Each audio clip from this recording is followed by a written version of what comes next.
Let me introduce the head of radio at the Asia Pacific Broadcasting Union, Andrew Davies, to begin this session on emergencies. Please welcome Andrew. Thank you very much, Steve, for that comprehensive introduction, and I hope you're all enjoying Radiodays Asia 2025 so far. So this session, as you will know, is about emergency broadcasting and radio, and I'm sure many of you will know that in any conversation about radio and in any conference, the role of the radio plays when it comes to emergency broadcasting comes up very, very quickly. And whether that's climate change, whether that's natural disasters, whatever it might be, radio plays a crucial role when it comes to emergency coverage, and that's what we're going to explore in this session this morning. We have three fantastic speakers that we're very excited to have. Adam Bema on my left. Adam is going to be speaking first. Adam is from DVB, Democratic Voice of Burma, based in Chiang Mai. I'm very excited that Adam is with us. We also have Fabian Randerath from the Fijian Broadcasting Corporation. So a big round of applause for Fabian for coming a very long way from Fiji. Thank you very much. And last but not least, of course, Mr. Pak Mistam, who's the Director of Programming and Radio Republic Indonesia. So thank you very much. And we are keen to take your questions. I would ask that if you have questions for Adam and for Fabian, please do ask them. But if you have questions for Pak Mistam, maybe see him after this session, if that's okay. So we're going to begin, and I'm going to hand over to Adam to begin the session. Thank you. Thank you. Thank you, Andrew. All right, so my name, I'll try not to stare at the big beam in the center of the room, so try to look back and forth to both sides. My name is Adam Bema. I'm a media advisor, media consultant working with Myanmar media for several years in Myanmar and now in exile from Thailand. I'm also, over the last few years, I've become the English managing editor at the Democratic Voice of Burma and also the audio radio coordinator and producer, given the situation that we face being in exile, broadcasting from Thailand into Myanmar.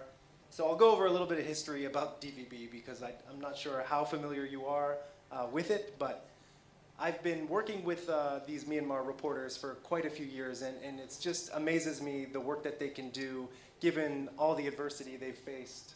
Oh, sorry, it's not on the screen yet. Given all the adversity they've been facing since the military coup, having to flee into exile, and several journalists remain imprisoned in Myanmar, so I just wanted to mention that. I'm here on behalf of them. Hopefully in the future they can come and speak about the situation and of course how audio and radio production helps them reach their audiences back in Myanmar. Since the man-made disaster of the military coup and the most recent earthquake that hit on March 28th, which is what I'll go into a little bit more detail about how we responded to that earthquake. Okay, it's not coming up on the screen. Oh, there it is. Okay. So yes, this is the logo of DVB Radio that we used when we were broadcasting following the earthquake. So a little bit of an explanatory comma. The Democratic Voice of Burma was founded in 1992 in Oslo, Norway, broadcasting into Myanmar via shortwave. So its roots are in radio, but for the last 20 years, broadcasting via satellite television and online, of course, using various video platforms like YouTube, to broadcast news and information into the country from exile where it was born, and moving into the country in 2016 after the National League for Democracy Party took power and Aung San Suu Kyi led the government and allowed independent media into the country, and therefore DVB was on the local television free-to-air station under Myanmar Radio and Television, which is the state broadcaster in the country. I've got a little snippet of the radio program that we produced after the earthquake. Over the last 20 years, DVB has done audio radio production, but not sustainably. It's just been testing out podcasting and trying to, do audio radio production. But since I've joined a few years ago, I've made it a part of the daily news schedule that we produce audio and radio, distributing it as podcasts online and whenever we can access the airwaves, which is really only via shortwave now, given that the airwaves are controlled by the military and doesn't allow DVB to broadcast in on local FM, on the local radio. So therefore, we have to utilize shortwave to broadcast into the country. Here's a little snippet from the intro on May 1st, the program on May 1st. Hopefully it plays.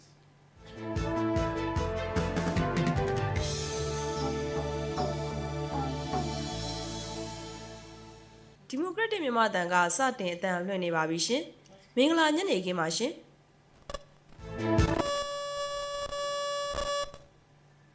That's okay. So it was just a short snippet from the intro to one of our shortwave radio programs that we broadcast in.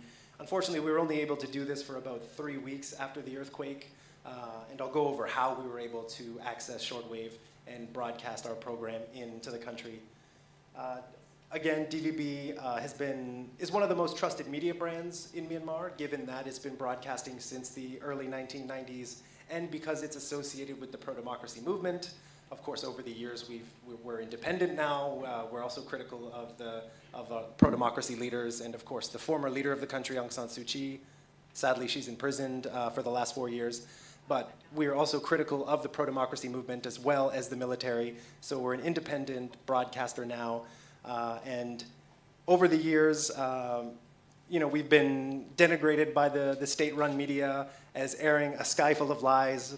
But we're in good company with the BBC Burmese and Radio Free Asia and Voice of America, accusing us of spreading hate and fear among the people of Myanmar when we're just providing news, independent news and information for our audiences in the country.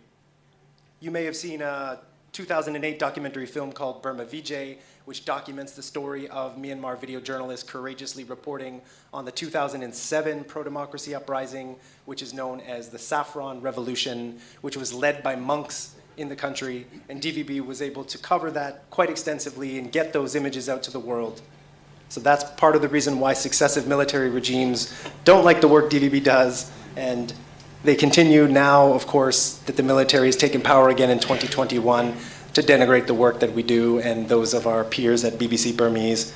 But unfortunately, Radio Free Asia and Voice of America Burmese services are no longer broadcasting into the country, given the situation with the Trump administration, which I'll go into a little bit. But why I'm here really is to talk about the Myanmar earthquake on March 28. A 7.7 magnitude quake struck. I know now we're hearing reports about a quake that struck Afghanistan, and now I've been listening to the BBC, and they're saying how the lack of aid funding going into the country is really going to impact the country, and that's exactly what happened to Myanmar back in March. We've documented over 4,000 people killed and 11,000 injured. That's DVB's network of citizen journalists on the ground collecting data for us every day. And we've been reporting basically nonstop since the quake struck and utilizing audio radio as much as we can. And that's where I reached out to Encompass Digital Media, which is based in London. They provide access to the international radio for disaster relief shortwave frequencies. And so this allows us to be able to broadcast after a natural disaster for free for several weeks. But as I mentioned, only 3 weeks this time at no cost. And they have a transmitter based in the UAE, which does broadcast a very strong signal into Myanmar.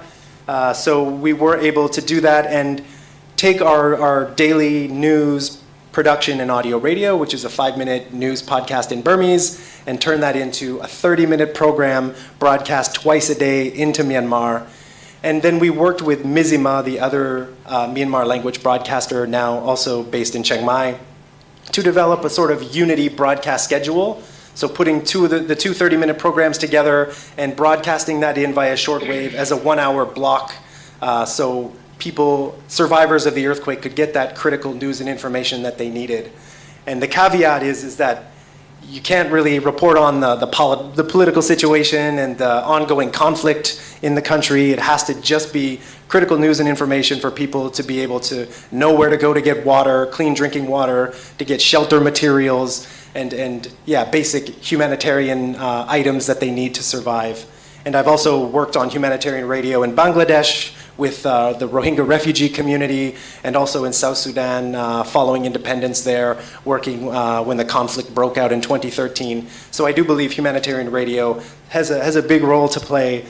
So we've done that at DVB, and we're really hoping to get back onto the airwaves into Myanmar. But again, the cost is quite high if you broadcast in every day. And for the past 4 years, really, I've been working with DVB and Mizima, as well as all the other independent media in Myanmar, to teach them how to produce audio radio news. Some of them, like DVB, have done it in the past, but don't realize that they can access podcast technology to be able to deliver this content into the country to their audience for free. So we've started doing that after the coup, And now, of course, we're trying to get back onto the shortwave as much as we can.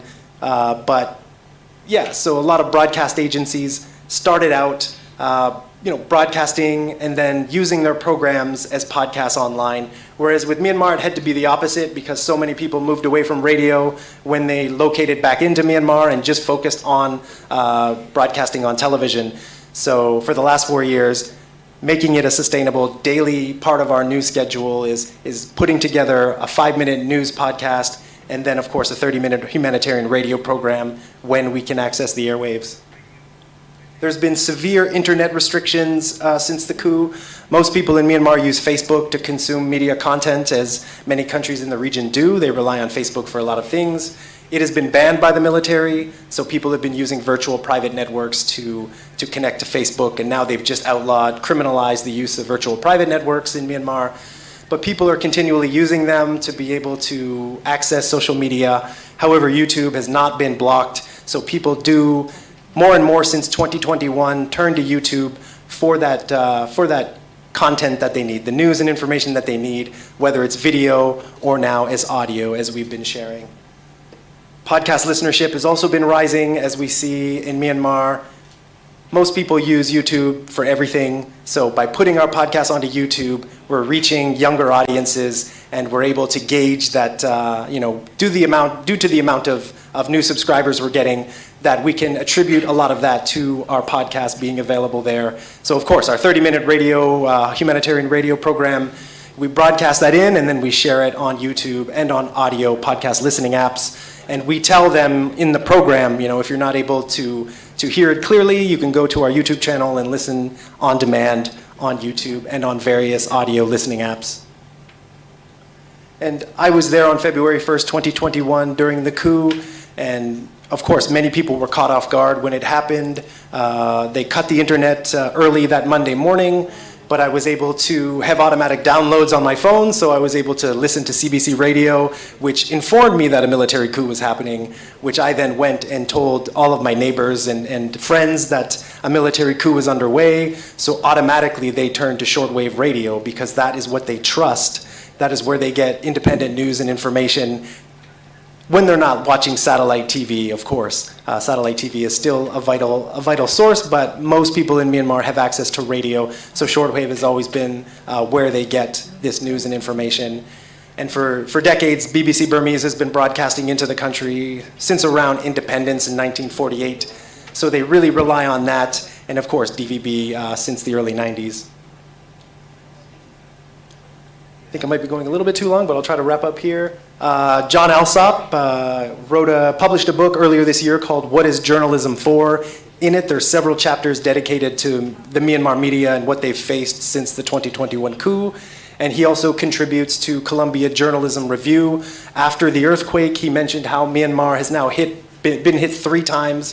First with the US aid cuts by President Trump, which affected Myanmar media, civil society, human rights groups, and then with the gutting of the US Agency for Global Media, so Voice of America, Radio Free Asia, Burmese language broadcasts no longer being available inside the country, whereas DVB and Mizima are ready to step in, but unfortunately, given the funding challenges, it's not a sustainable thing, but we're hoping we can get back on the airwaves inside the country, especially given that Myanmar is one of the most natural disaster prone countries. So we are obviously expecting more natural disasters to occur. And unfortunately, that's really the only way we're going to get access to the airwaves, the radio airwaves inside the country.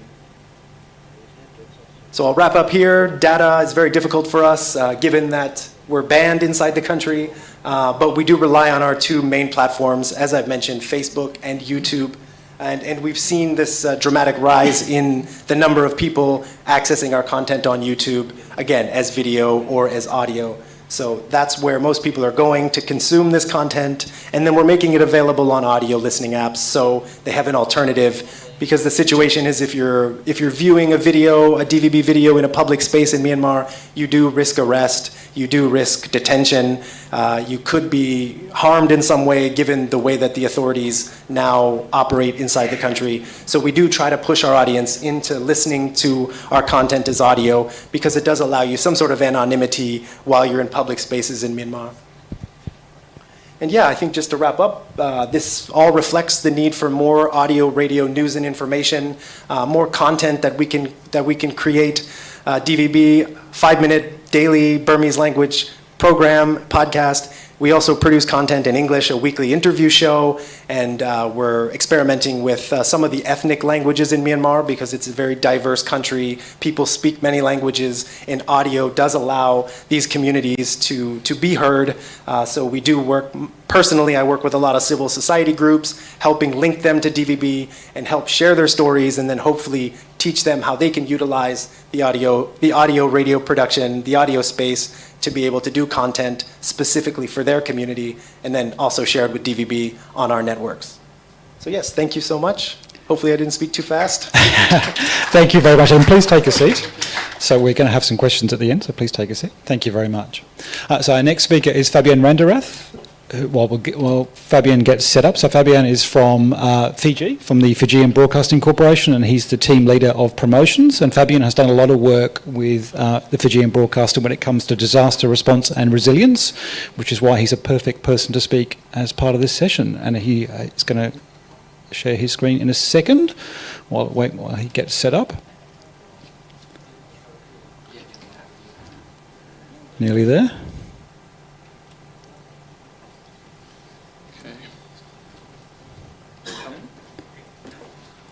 Okay, Fabian, all good? Are we good? It's coming. Okay. So please, Fabian. Right. Yes. Bula. Everybody say bula. That's a Fijian word for hello, but it also means life.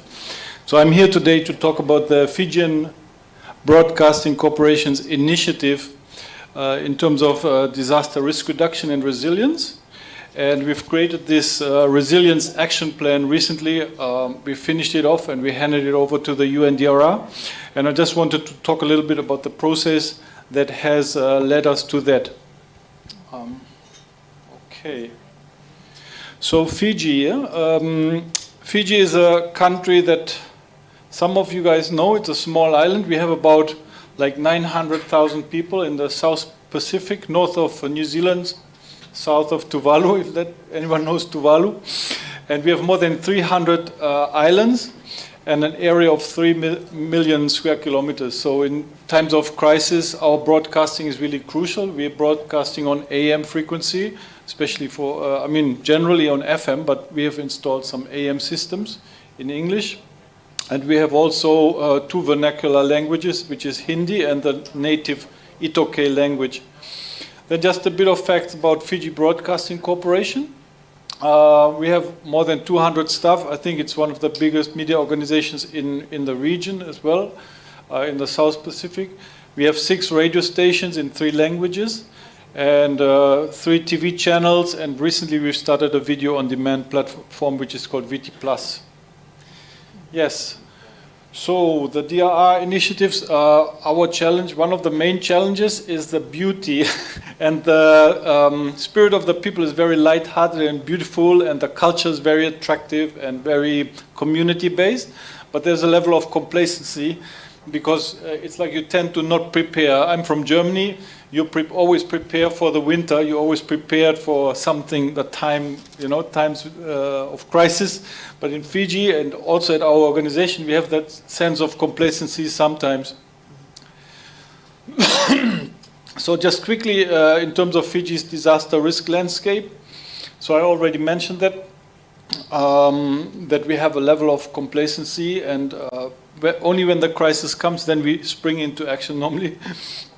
I think the government might not like it, what I'm saying, but they're doing their best, yeah. But it's a multi-hazard environment. Like apart from the natural disasters, we had also a few coups, in the last 20 years, I believe, or since 1987, there was about 4 of them. So it's a complex and multi-hazard environment, so we have to be well prepared as a media organization.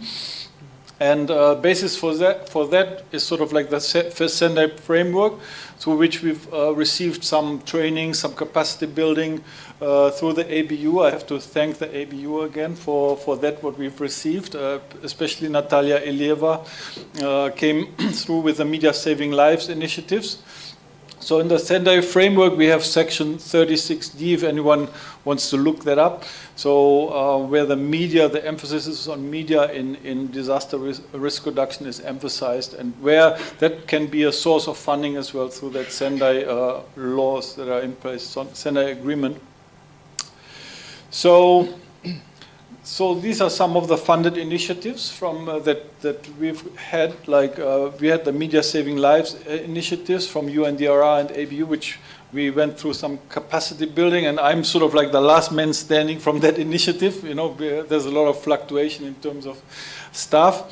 So we've been trained in DRR, and then we had some co-productions that I was part of in terms of Early Warnings for All, which also was for the SIDS, and I was executive producer for some of these productions, and we've also done some syndicated coverage at the COP 27 and 28. Yeah, this is our resilience plan. Beautiful pictures, but we have to do the job. Like for us, the challenge is just the implementation. We've created this plan with benchmarks, but there's lack of resources, always lack of time, and people always want to just tick the box and do their task at hand, so to speak, I guess. So some of the objectives and goals, I'll just go a bit faster through this because time is limited. So currently we're still in the assessment phase. Some departments have already proceeded a bit. So we want to constantly assess what are our resilience mechanisms. And then this one is like a big one where we actually need to bring in trainings and build internal capacity. We've recently started the Pacific Multimedia Academy at FBC, so that will be a mechanism where FBC can also train other journalists, maybe with the help of ABU or with other organizations, to build internal capacity and raise awareness for resilience. Then we have a big part, as I personally come from a content perspective, TV content, but also radio. So where we have to produce a big amount of content, awareness messages, short awareness messages, pre-produce it for the time when crisis comes, and teach, sort of like keep the nation safe through that content. So there's two strands for it. We have to keep ourselves safe, and also we have to keep the nation safe. So, and this last part, we still haven't actually gotten around to that. We are tentatively engaging with the National Disaster Organization and the Red Cross at the moment. I hope nobody gets dizzy with this presentation.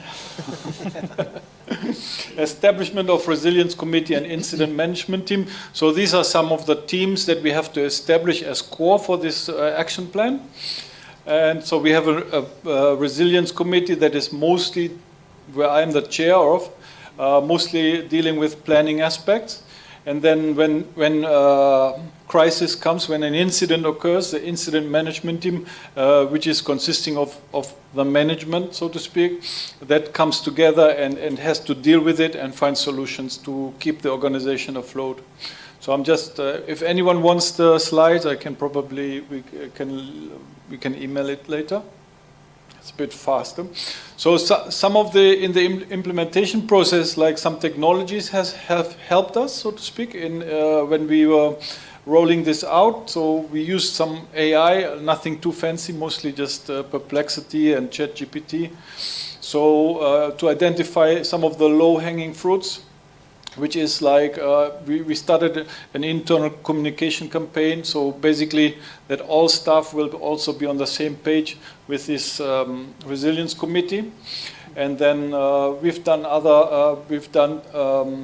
like a survey, in-house survey created, where all staff could give a feedback and in terms of where they see the weak points within the organization. So those technologies have helped us. Then we've streamlined the assessment process, which I've already mentioned. We sort of like quickened that through the use of technology, and then we used Trello actually to keep everyone on the same page. You let me when I run out of time.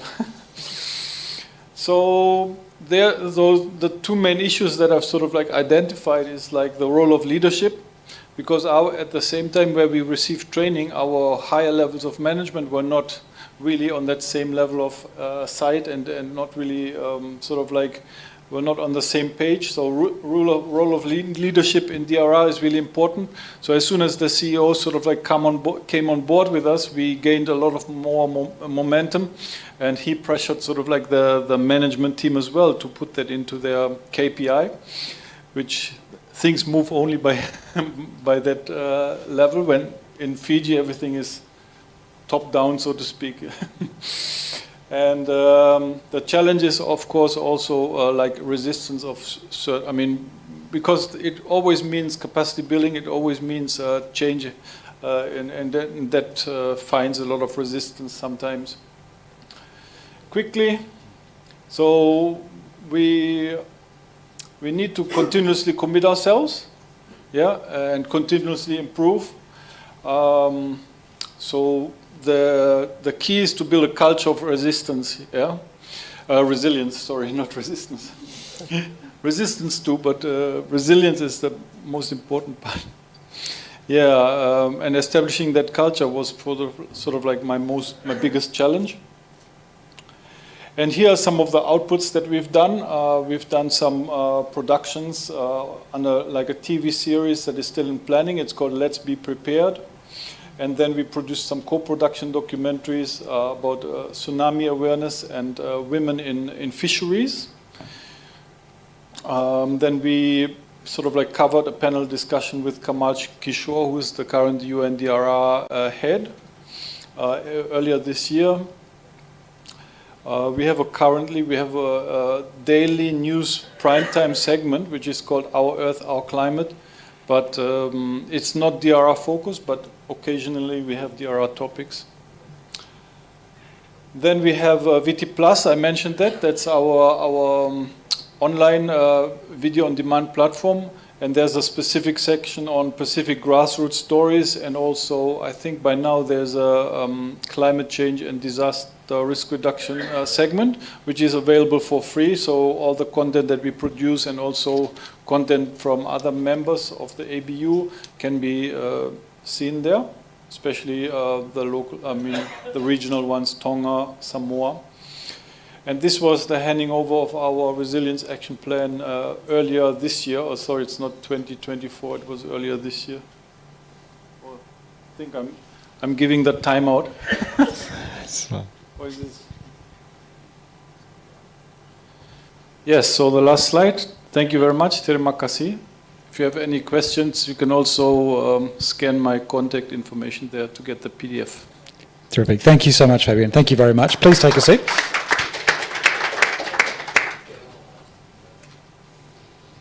Thank you. And as I say, we're very keen to take your questions for Fabian and for Adam at the end of this session. While we get set up, I'm just waiting for our technical team. Our next speaker is Pak Mistem, who is the Director of Programs and Production at Radio Republic Indonesia, RRE. Very excited to have him speaking, so we'll just wait while we get the room set up for that. And Andy is very kindly going to help with the slides. And again, I just encourage you to please, if you have questions, please hang on to those because we are keen to allow some time for questions. I'm just waiting to see, while we get set up. Okay.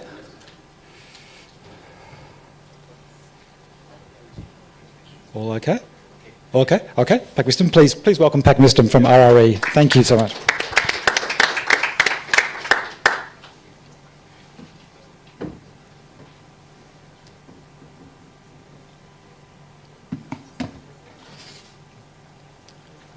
Terima kasih. Selamat datang di Jakarta. Bapak Ibu semuanya, semoga bahagia di suasana kebebasan demokrasi di Indonesia. Tapi kalau di Indonesia, demokrasi yang dipikir dalam wisdom. Freedom must be managed by wisdom. Saya coba untuk menggunakan bahasa Inggris atau Indonesia ini.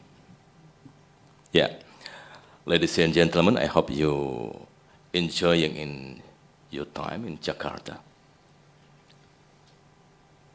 I'm Mistam, Director Program and Production at RRI, and I like to share some insight on RRI and its role in disaster broadcasting at this forum. RRI role disaster mitigation broadcasting in Indonesia. Radio Republic of Indonesia, RRI, is a state-owned public broadcasting institution established on September 11, 1945. It is independent, neutral, and non-commercial.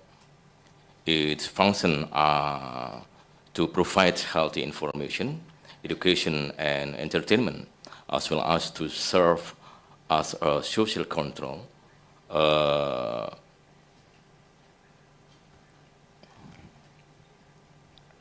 unifier and preserver and of a national culture. With a total network of 105 stations and 212 channels, RRI has an intensive broadcast range, even reaching remote and border areas. This makes RRI one of the most effective media outlets for disseminating information throughout the country. RRI has several broadcast programs tailored to different audience segments. RRI Programa 1, Channel 1 serves as the Community Empowerment Hub. Channel 2 serves as the Youth Creativity Hub. Channel 3, RRI Programa 3, this is the National News Network. RRI Programa 4, Channel 4, serve as the Center for Indonesian Culture.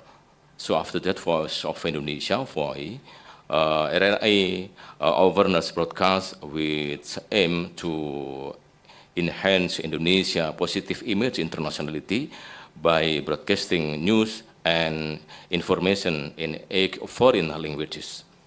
So what is RRI role in disaster broadcasting? RRI's role in disaster mitigation broadcasting in Indonesia is crucial and strategic. On September 25, 2019, we launched a disaster response program called Kentongan. You know Kentongan? Which provide information about a natural disaster and how to handle them. Even before that, RRI had a program called Green Radio, which focused on environmental education and awareness, including the prevention of environmental damage and natural disaster management. In our disaster mitigation broadcast, we collaborate with BMKG, BNPB, and other relevant agencies. RRI quickly broadcasts early warning. This broadcast provides accurate information about the location, scale, and time of disaster, as well as guidance on evacuation and safety measures for effective communities.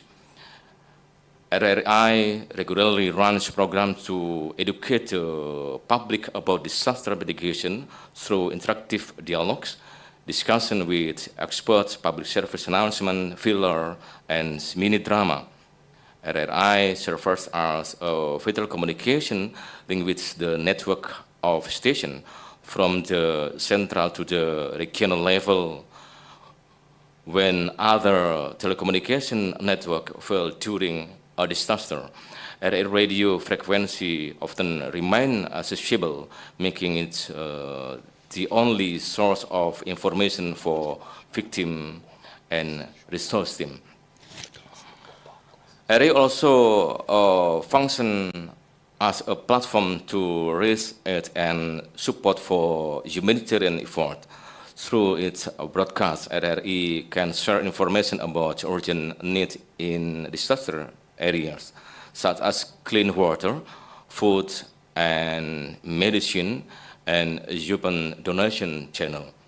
In addition, RRI often involves local communities in its mitigations broadcast, empowering them to become active participants in disaster preparedness.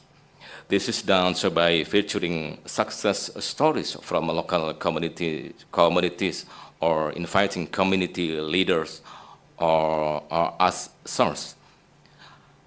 I would also like to mention that since January 2024, RRI has been testing an early warning system broadcast in several cities, including Bogor, Padang, Purwokerto, Banten, and Ende. The broadcast pattern in 24-hour a day, 7 days a week with content that included song, public service announcement, dialogues, filler, features, and mini drama. RRI also play a significant role as the host of the IBU Media Summit on Climate Action and Disaster Prevention in Bali. The theme of the event was Media Save Life. As the host, we collaborate with the Asia Pacific Broadcasting Union, ABU, to manage all logistic aspects and raise media awareness about disaster mitigation.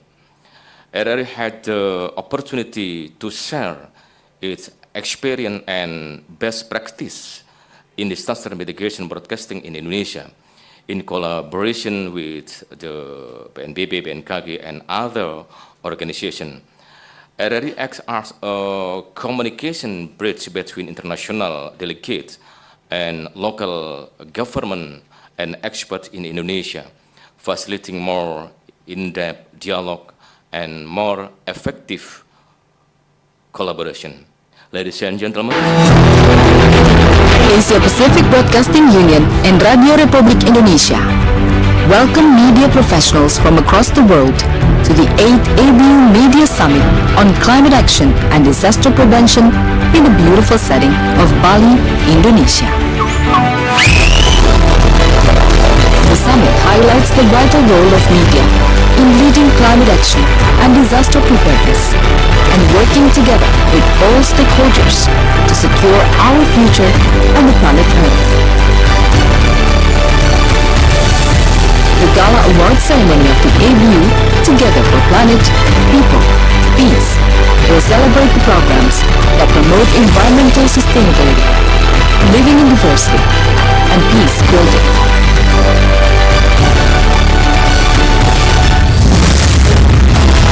We look forward to welcoming you to this beautiful island. We hope the event runs smoothly and provide valuable insight on climate action and disaster prevention. Join the ABU movement Media Saving Lives. Contribute to creating climate for change. Together we dare, because we care. Welcome to Bali, Indonesia. promo video ABU Media Summit in Denpasar, Bali. And now I want to show the song ABU Media Summit. The world economic projection is estimated gloomy next year. This phenomena begin to drive disasters around the world. Extreme rainfall and drought, rising sea level and sea change continues to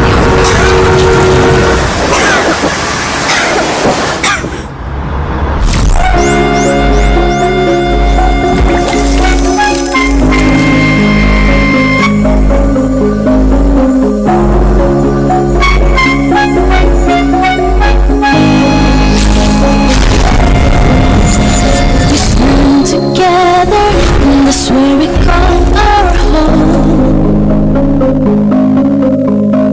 The unity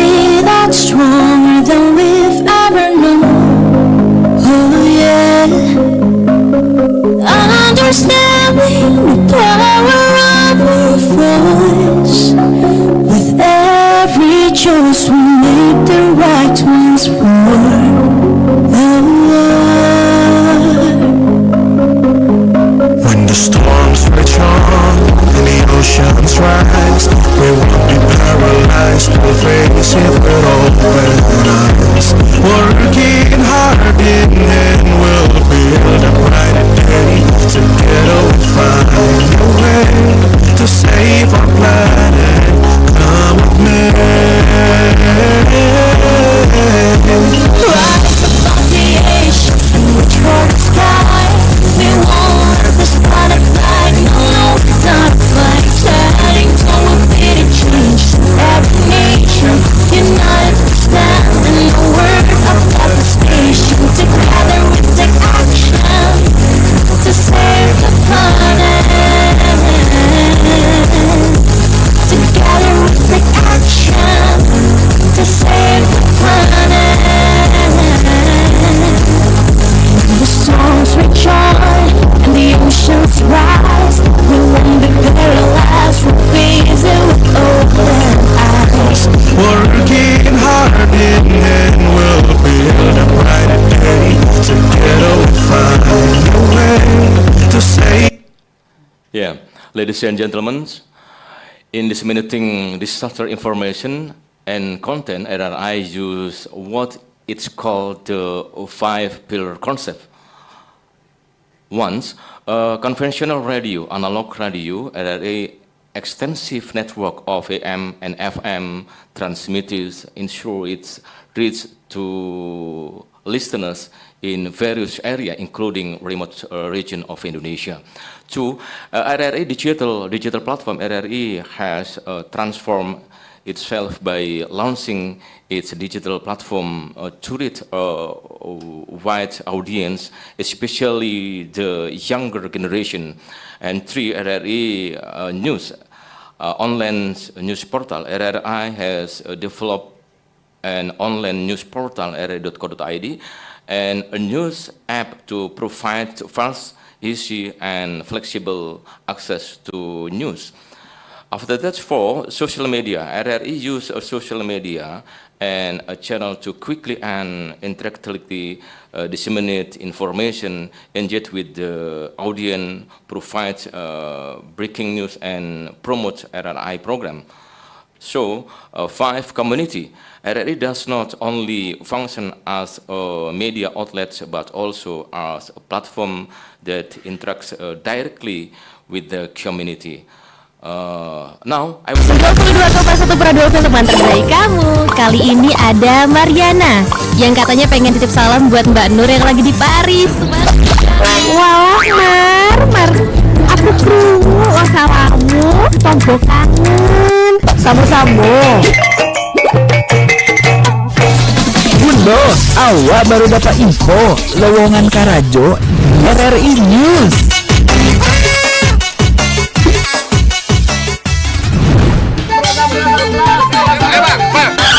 Dan lagu apa kita pace? RRI digital saja tuh.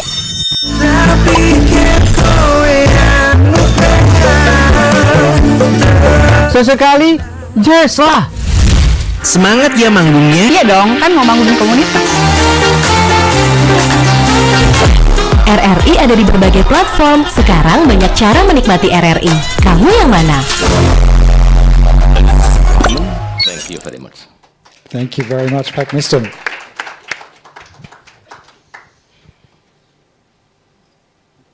Thank you very much to all our speakers. Now, we have 5 minutes left. Does anyone have any questions for our speakers? And with Pak Miston, please, if you have a question, maybe talk to him after this session. But any questions particularly for Adam or for Fabian? Any questions? I might start with a question for Adam about shortwave. You mentioned the costs of shortwave and the challenges of that. Can you give people some sense of just how much the cost is of shortwave and running that?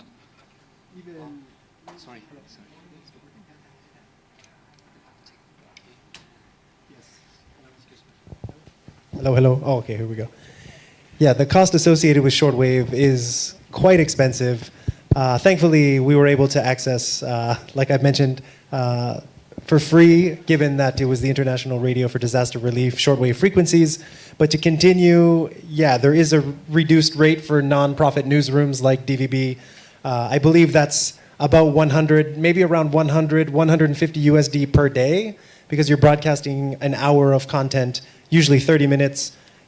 in the morning and 30 minutes again in the evening, 2 different programs broadcasting into the country.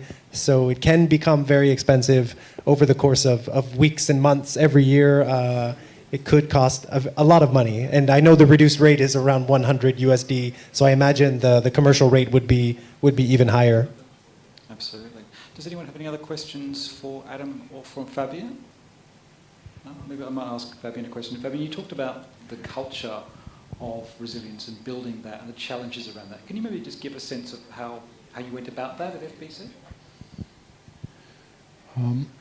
Yes, so I mean how it sort of like eventuates a culture normally establishes itself, like within an organization sometimes leadership is more involved and sometimes leadership is less involved, but it comes through the mentality a lot, like in terms of in our islands, in Fiji we have that kind of complacency and different kind of culture. So we are still in the process of establishing that culture of resistance. Resilience, sorry. Resistance. I think it's more resistance than resilience. We're resisting in Myanmar, that's for sure. You guys are resisting. Yeah, so it goes in terms of, I mean, what we're trying to do is send out regular newsletters and update on the work that we're doing. But it goes a lot with involvement of management as well, so that basically management can integrate that in their group discussions, in their team meetings, which is not always the thing to do. The first thing to do is just to cover your base. Okay, what will go on air on radio or what will go on air on TV, and sort of like disaster risk reduction is sort of like the secondary things. But we're trying to bring it on the forefront of the minds of everyone. So it goes more through leadership than through anything else. Mm-hmm. Thank you. We have 2 minutes left. Anyone have a question before we finish this session? No? Hi, maybe we'll just get a microphone to this gentleman, please.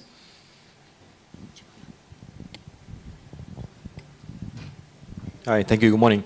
Adam, you mentioned that you guys were broadcasting from another place into Myanmar, was it?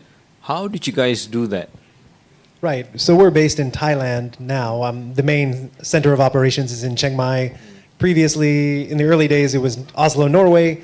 But again, no matter where you are in the world, it's just utilizing shortwave to broadcast in, and you rely on these companies that can access the shortwave. But it technically just works like a podcast. You produce the audio radio program in-house, then you upload it to a server, and that company will then broadcast it in at that set time every morning and again, and then you'd probably do a new program for the evening. So again, 1 hour of content per day broadcasting, and we're not doing it physically from Thailand. We don't have access to the airwaves in the country to broadcast into Myanmar. And the border is mountainous, so even if you tried to use some sort of FM, it would not reach very far into the country. So shortwave is really the only way to access the airwaves. You were using a local entity to help you out on that part?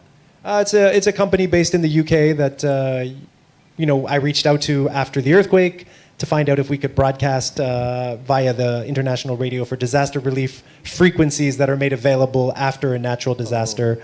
And we also did that in 2023 when there was a cyclone that hit Rakhine State in the west. So I knew this was a good method for us, given that we're not able to do this sustainably, but we're producing audio radio programs every day and distributing them as podcasts. So trying to get them broadcast into the country, but again, focusing more on the humanitarian situation rather than the political situation in the country, which is obviously devastating, and it has been every day since the military coup took place on February 1st, 2021. Thank you very much. Thank you. I think that's it in terms of timing for this session. Would you please welcome thank our 3 fantastic speakers, Adam Bema, Fabian Randarath, and Pak Niston. Thank you very much.